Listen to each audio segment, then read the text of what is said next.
corito no tan sano. Señores, bienvenidos a Baos Radio, un poco agripados estamos.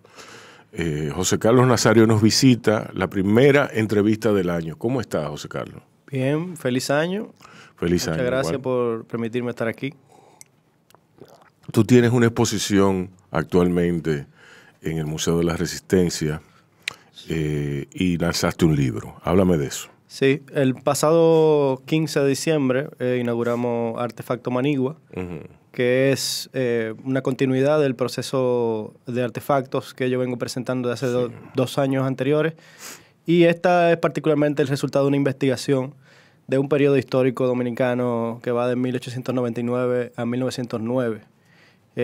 A partir de ahí yo hice un trabajo de investigación, un ensayo crítico y un cuento, y de ese cuento salen las diferentes piezas que están en la exposición, que está en el Museo de la Resistencia, de 9:30 a 6 de la tarde, de martes a domingo. Ok, entonces vamos a hablar de eso en detalle a la vuelta de estos anuncios comerciales. Disfruta el sabor de siempre, con harina de maíz mazorca, y dale, dale, dale, dale. La vuelta al plato, cocina arepa, también empanada. Juega con tus hijos, ríe con tus panas, disfruta en familia, una cocinada. En tu mesa la silla nunca tan contada. Disfruta el sabor de siempre, con harina de maíz mazorca, y dale, dale, dale, dale. La vuelta al plato, siempre felices, siempre contento. Dale la vuelta a todo momento. Cocina algo rico, algún invento. Este es tu día, yo lo que siento. Tu harina de maíz mazorca de siempre, ahora con nueva imagen.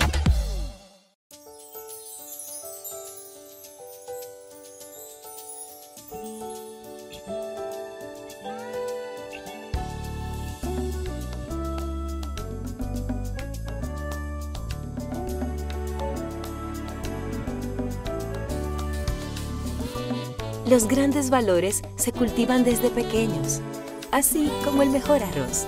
Arroz La Garza, definitivamente el mejor arroz dominicano. Agua Evian. Renueve tu ser y vive la experiencia única de beber del manantial de la vida y siente cómo tu cuerpo se revitaliza con cada sorbo. Agua Evian. Frescura que te inspira. Bao, bao, bao. Te traigo poesía, te traigo sabor, flor de caña dulce, jugo de limón. Oh. Bao, bao, bao, bao. Baos Radio. Seguimos en Baos Radio. Señores, José Carlos, cuéntame, ¿qué viene primero? ¿El libro o la exposición?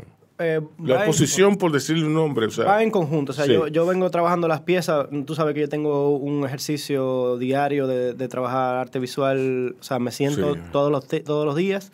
Y al mismo tiempo estaba haciendo la investigación. Sí. Y lógicamente había una serie de ideas alrededor del proceso Sí. de creación. Los cuentos que yo trabajo para los artefactos son una misma estructura. O sea, es como un ensamblaje. O sea, yo primero trabajé una distopía futurista y esa misma estructura yo la desmembré, le saqué todo el contenido futurista y le volqué todo el resultado de las investigaciones. Lógicamente es un proceso en el que no es un proceso racional el trabajo, Sí. sino que básicamente yo hago ese mismo cuento probablemente con las mismas pausas fonéticas, con los mismos procesos estructurales, pero hablando de otra cosa. Y es como un poco jugando a la historia se repite. Sí. Es como en alusión a esa mirada de que no conocemos nuestra historia y la repetimos. Pero al final, cuando tú lo analizas ya alejándote del asunto, te das cuenta de que sí, que el poder tiene una misma esencia de República Dominicana. Y probablemente sale de República Dominicana, eso lo veré en otros artefactos. Pero lo que estoy tratando de ver y lo que estoy descubriendo es que hay una misma mecánica de cómo funciona el poder en la historia de nuestro país. Ok, pero eso es lo que tú dices al final.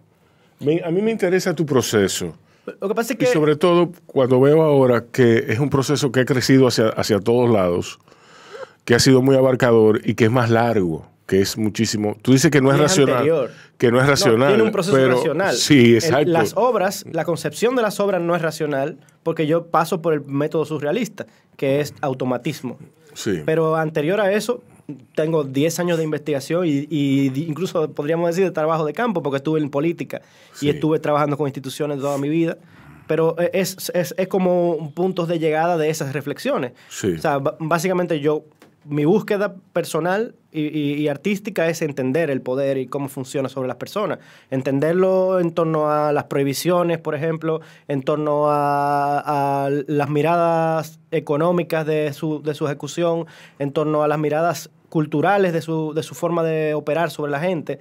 Y esa mirada del poder, que solemos verla como un juego de pelota en lo tradicional, que los historiadores la ven desde el punto de vista anecdótico, historiográfico, yo trato de ahora abordarla desde un punto de vista económico-político. O sea, cómo impacta el poder en la forja de una economía de un país y cómo impacta la economía en la forja del poder cultural en un país. O sea, cómo el autoritarismo nos ha marcado y resultado de qué, pero también provocación de qué. ¿A qué hallazgos tú te enfrentaste con esa investigación específica tan cronológicamente sellada por un espacio de tiempo, En primer lugar, un antecedente histórico que hemos estado obviando o no poniéndole mucha atención, que es un antecedente para mí tanto de la ocupación norteamericana o invasión norteamericana Sí. como del trujillismo y del balaguerismo. Sí, es decir, así Mon es. Cáceres, que nosotros lo tenemos como uno de los forjadores del Estado moderno,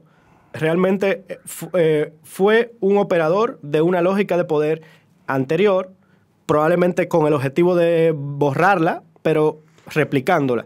Y esa lógica es el caudillismo rural que viene de las guerras. O sea, y lo que yo encuentro es que básicamente el poder político dominicano está muy marcado por la mecánica y las culturas de las guerras. Sí. Básicamente, nuestra lógica, por ejemplo, tener unos tenis más caros, no está distanciado de lo que pasaba en el pasado, de tener una mula más cara. Y tú ves en periodo de elecciones cómo es que se manejan todos los Claramente, partidos. no es nada diferente a Desiderio Arias. Exacto. Y eso fue mi hallazgo principal, que nosotros tenemos la célula o el ADN de la política dominicana sigue siendo el mismo proceder. Pero tú no crees que, o sea, Mon Cáceres, ok, tú no crees que, bueno, Mon Cáceres murió violentamente, o sea... Bueno, él sembró muchísima violencia. Él sembró muchísima violencia, pero también a mí me parece cinematográfico como él murió. Sin duda. Y por sus aliados, además. Exacto. Shakespeare está en nuestro ADN de todos nosotros. O sea, yo estaba viendo Éxodo y a mí me parece una película muy shakespeariana.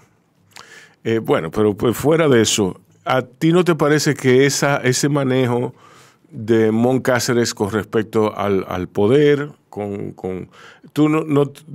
¿qué cambios representa él? Bueno, el segundo hallazgo es que de 1906 a 1909 en República Dominicana hubo un genocidio. O sea, Mon Cáceres se propone, y yo creo que de algún modo lo logra, borrar del mapa toda la herencia liberal del periodo anterior, que es los gobiernos azules, que son los que constituyen la base política y económica del ILIS para gobernar el tiempo que gobernó, aunque fue traicionándolos, pero todas esas estructuras económicas, que muchas de ellas habían sido arrebatadas al baecismo, toda esa estructura de producción rural que implicaba la producción, explotación y exportación a Europa, él continuando un proceso que el ILIS había comenzado pactando con los norteamericanos, lo sustituye ya por el latifundio cañero del todo. Pero ¿cómo lo sustituye? Barriendo a base de fuerza. Zonas. Barriendo zonas. Y esas zonas barridas, con el objetivo de eliminar al enemigo y a los enemigos de la paz, entre comillas, no se da en un proceso de la lógica de la guerra ni siquiera, sino en un proceso de arrasamiento puro y duro. O sea, se organizaron procesos para hacer campos de concentración y llevar ahí a los mandos medios y de base del partido jimenista, que era el Partido Azul, para fusilarlos, para fusilar a todo el que se fuera encontrado deambulando por una zona, por ejemplo. Incluso voy más allá, no solo fue un genocidio, fue un ecocidio, porque la consigna principal de la luego llamada Guardia de Mon era vivos ni los lagartos. O sea, en ese proceso lo que se buscaba era eliminar todo lo que pudiera alimentar a los enemigos del gobierno.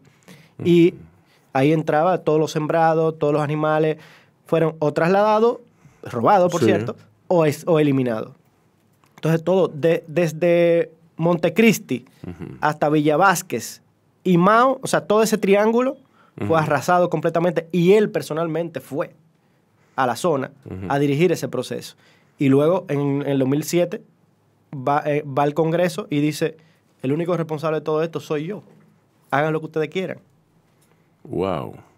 Entonces, y eso inicia un proceder, porque él empieza siendo vicepresidente de la República en la alianza de los dos partidos. ¿En qué periodo? ¿En cuál? En 1905, Okay. no sé si recuerda, Morales Languasco, un puertorplateño, Sí. da un golpe a Wosi Hill y toman el poder. Su vicepresidente era Mon Cáceres, pero con el apoyo de Horacio, que era primo de Mon, que era el que tenía mayor popularidad y control político. Exacto. Controlaba el Congreso, básicamente.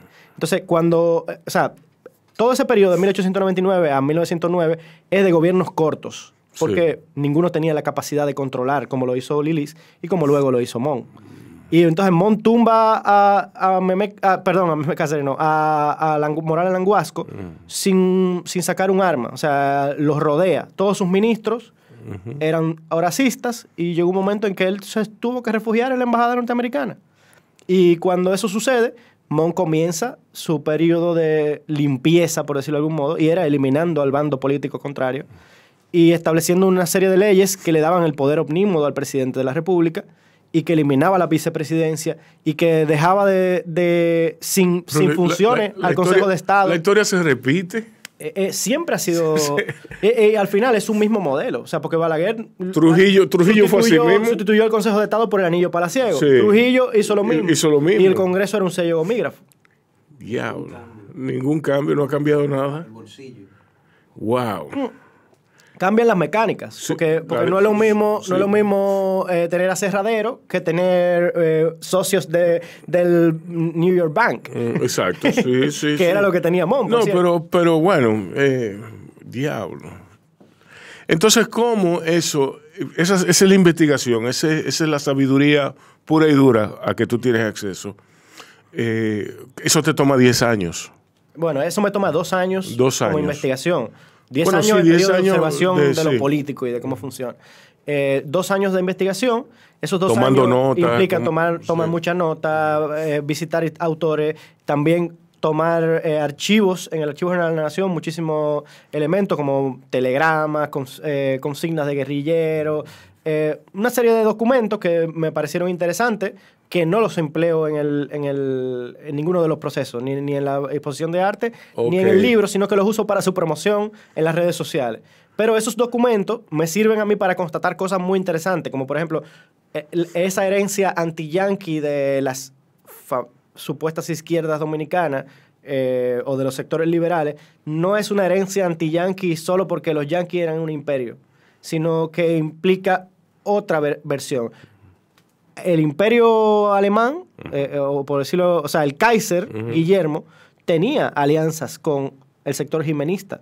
Y Jiménez, de hecho, tenía oficinas. La Casa Jiménez, que en algún momento fue el hombre más rico de República Dominicana, tenía negocios con Alemania, con Francia, con Países Bajos, con España y con los Estados Unidos. Y cuando Estados Unidos entra con este proceso con Roosevelt de tomar el territorio americano para sus negocios, a partir del Canal de Panamá, empieza toda esta política de saquen a los europeos de aquí, compren la deuda y básicamente lo que terminó siendo una especie de imperio blando a través de tratados de libre comercio. Entonces a través por la influencia de los europeos, la izquierda adopta eso. Los europeos financian las guerrillas. No se puede llamar izquierda en ese momento, la guerrilla sí. de los liberales insurgentes, digamos. Sí. Pero del otro lado estaba siendo financiado por los gringos. Entonces, yo encontré un telegrama, por ejemplo, de Demetrio Rodríguez, que era una de las primeros militares jimenistas, que le decía al cónsul alemán, si Jiménez gana, los Estados Unidos no van a tener ventaja de ningún tipo. Y bueno, también hay información de que, por ejemplo, cuando los horacistas toman el control del tren, del ferrocarril, los jimenistas empiezan a quemar propiedades norteamericanas. Entonces, Exacto. hay toda una historia antes de la invasión militar que implica un contrapunto con los yanquis que no tienen directamente, que luego se consolida en otros tipos de relaciones políticas y de relaciones de imaginario político que tiene sentido porque es una bota que te está oprimiendo, ¿verdad? Sí. Pero no es que los otros no tenían su protectorado también. Que yanquis fueron los alemanes que lo pusieron ese nombre, a propósito. No sabía. Sí, fueron ellos en Nueva York. No tenían forma de llamarlos, entonces eran los yanquis, eran gente muy de abajo, sin ningún conocimiento. Entonces decían yankee, como que... Entonces ellos se burlaban de ellos y le pusieron así. Ya, Y de ahí se perpetuó no sabía. hasta jugar pelota. Entonces, ok, ¿cómo eso nutre tu cuentística? El cuento, bueno, tú sabes que yo me siento mucho más cómodo con el cuento, siempre ha sido así. Sí. Sobre A mí todo por su fuerza. lo que me asombra es que tú has hecho de tu proceso una cosa abarcadora, muy abarcadora, que se nutre por la historia, que es muy parte de tu trabajo, de quién eres. Ujú. Pero tú nutres tus cuentos y tu plástica en un proceso muy saludable. Bueno, yo creo que he encontrado un método de trabajo, por decirlo de algún modo, y que Sí. me ha sido útil tanto Que en es lo personal es muy tuyo. Sí, es como o sea, es lo mismo que Josefina Báez llama autología en su lógica de Exacto. trabajo. Yo lo he conseguido por otros métodos, por mi forma de haberme Sí. construido, formado. Tu formación intelectual juega Mi un formación papel. intelectual, que yo pienso que es encuentra muchos límites en una sociedad como la mía, pero además en un mundo como el actual, porque yo me crié leyendo 4 o 5 bibliotecas de familiares y después apropiándome de algunas y haciendo la mía, pero al final cuando llego a un mundo lleno de tecnología, de gente que no le interesa leer, que no le interesa, o sea, tengo que combinar, tengo que transformarme para poder vivir aquí y tratar de comunicar lo que yo necesito comunicar para hacer en este lugar. Porque al final de lo que se trata es de que yo no quiero permitir que el mercado me trague. Sí. Yo no quiero vivir para trabajar y ganar dinero y comprarme un vehículo y ser como un hámster del trabajo a la casa, de la casa al trabajo y un fin de semana. Sí. No, o sea, yo quiero hacer algo.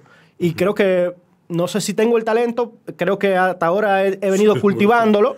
El talento se cultiva, ¿cierto? Exacto. Pero también hay que tener una zapata intelectual y tú la tienes y yo no esperaba menos de ti. O sea, cuando yo te conocí hace muchos años, tú no habías escrito Carne Cruda.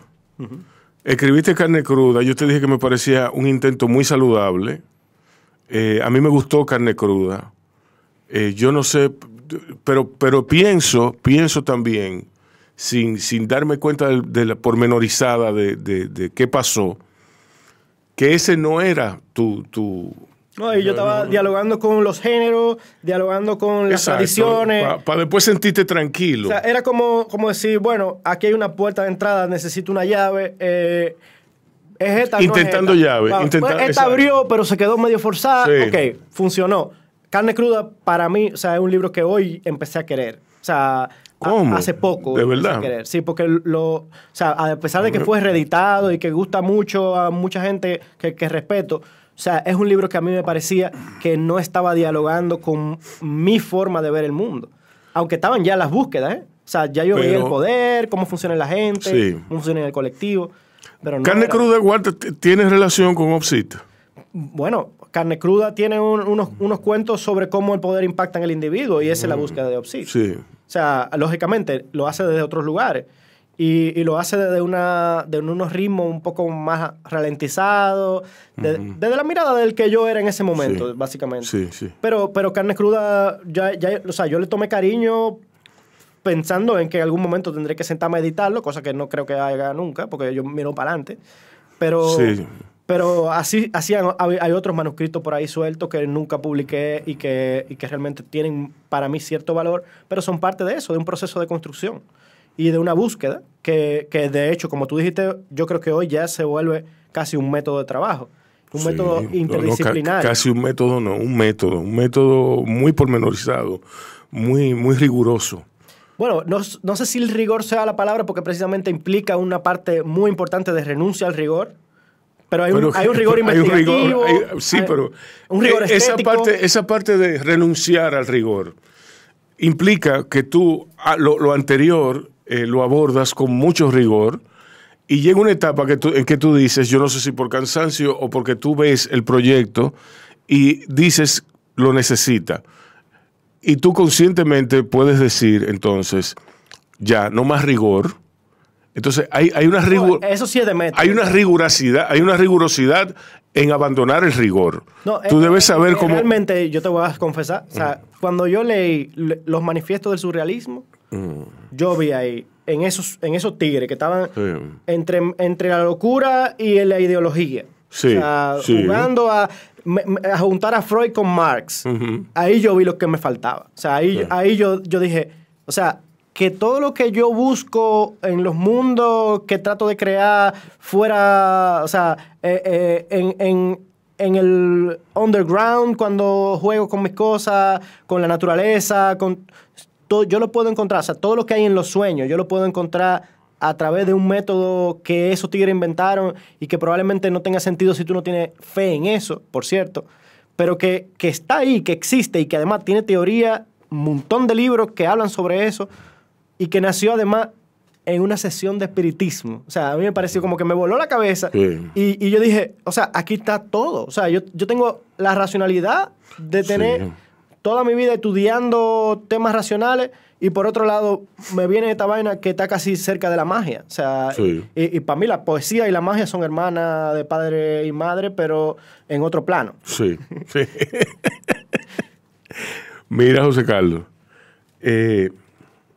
¿cuántas piezas componen Artefacto Manigua? Son 28, más el libro, que es una pieza, no pieza, porque es Opsit, se llama, porque cita a todas las otras, pero todas las otras citan a Opsit. Entonces ahí, acabo de hablar de los planos, ahí se juega también a ese mensaje metarrelato relativo al multiverso y a una mirada, digamos, zoroastrista o animista de la vida, que es algo que tengo desde hace 8 o 10 años, y que la tengo guardada, pero siempre trato de meterla porque creo que también eso tiene mucho que ver con la creación, con el arte, con el ars poético, poética.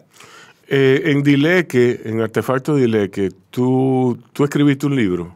En 2021 fue un cuento que se convirtió en audio, que lo musicalizaron. Sí. Ese audio texto es una narración apocalíptica, la musicalizó Inca, y de ese texto, que hoy está colgado en artefactodileque.com, lo puede oír quien quiera, es como que nace, ese es el primer artefacto, digamos.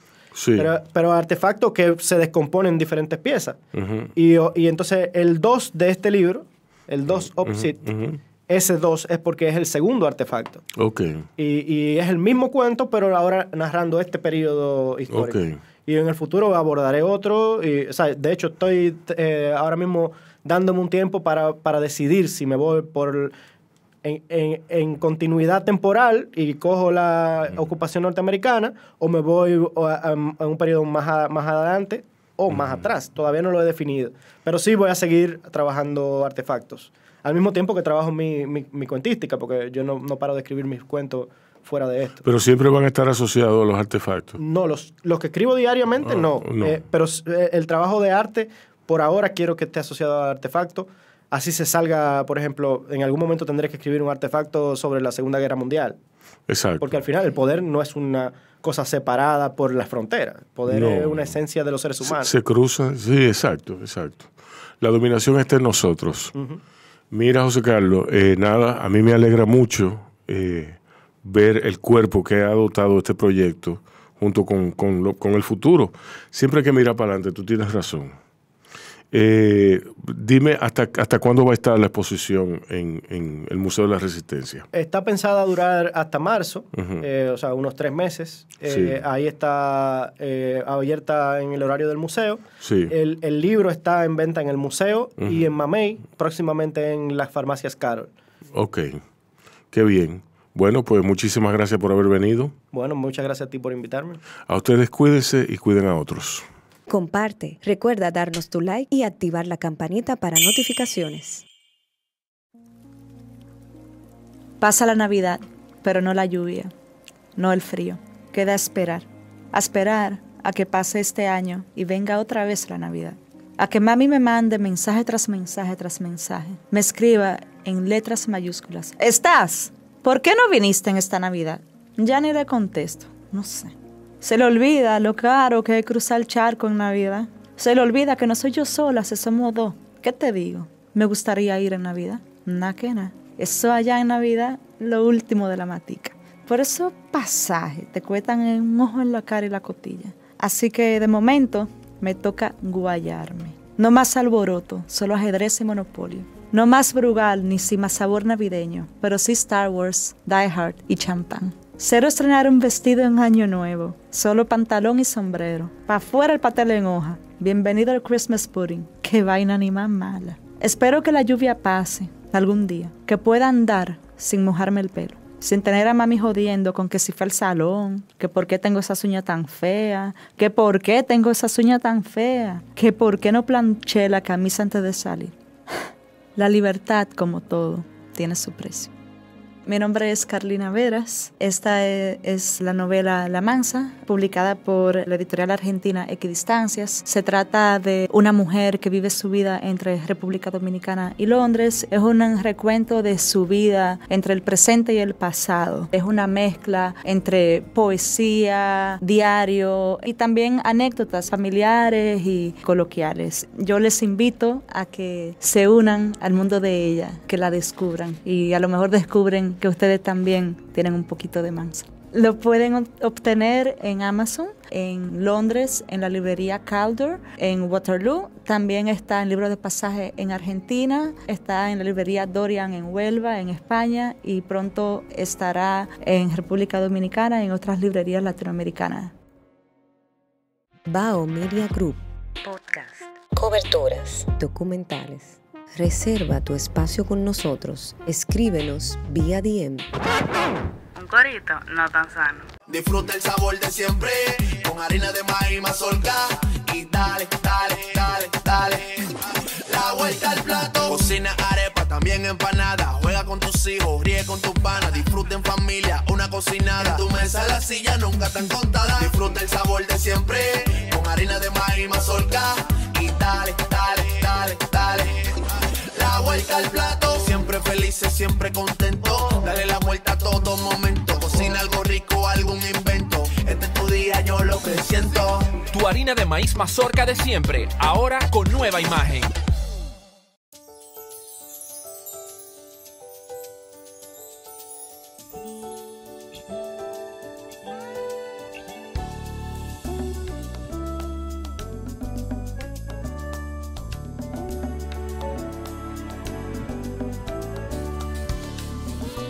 Los grandes valores se cultivan desde pequeños, así como el mejor arroz. Arroz La Garza, definitivamente el mejor arroz dominicano. Agua Evian. Renueve tu ser y vive la experiencia única de beber del manantial de la vida y siente cómo tu cuerpo se revitaliza con cada sorbo. Agua Evian. Frescura que te inspira.